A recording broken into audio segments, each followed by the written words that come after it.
Pagsugpo sa droga at krimen at pagbibigay ng scholarship ang ilan sa isinusulong ng tambalang Duterte Cayetano. Sa unang araw ng kampanya, personal din nilang pinakinggan ang hinaing ng ilang residente sa Tondo, Manila. May live report si Atina Imperial. Atina. Susan, ilang minuto matapos mag-alas 12 ng hating gabi kanina ay nagsimula na sa kanilang kampanya si Davao City Mayor Rodrigo Duterte at ang kanyang running mate na si Senator Alan Peter Cayetano. Personal na kinausap at dininig ni Duterte at Cayetano ang hinaing ng ilang residente sa Barangay 286 Zone 26 sa District 3 ng Tondo, Maynila. Sa gitna ng kalye, nagpresenta ng ilang plataporma si Duterte. Plano raw niyang tulungang magsimula ng maliit na negosyo ang mga Pilipino at bigyan ng sapat na kaalaman ng mga Pilipino tungkol sa family planning. Sabihin ko na, gusto mo ng trabaho? Bigyan kita trabaho.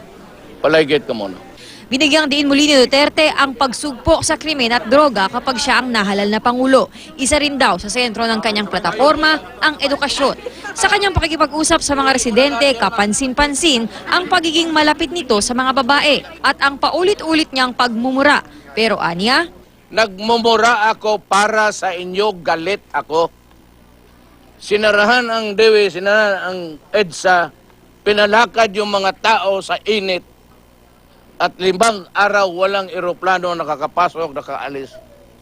At ang tao naglalakad yan, hindi nakapagtrabaho. ipinagtanggol naman ni Cayetano ang kanyang running mate. Isa-isa namin pinakinggan yung mga problema. Dito mo rin kasi matetesting ang programa. Susan, dito sa Tondo, Maynila, no, sa panulukan ng Zamora Street at Morga Street, magkakaroon ng proclamation rally. Mamaya ang PDP laban na alas 4 ng hapon dito nga sa parting ito ng Tondo, Maynila. At kahapon pa nga lang daw ng alas 2 ay nagsimula na sila ng kanilang mga preparations dito nga sa lugar na ito. Susan? Atina, may senatorial slate din ba sina Duterte at Cayetano at sino ang inaasahan nilang magdadala sa kanila sa local level?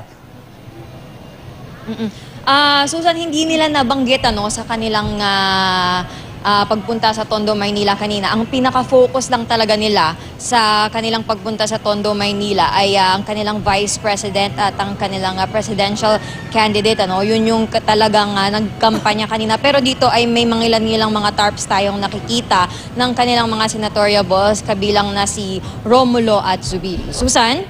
Maraming salamat, Atina Imperial.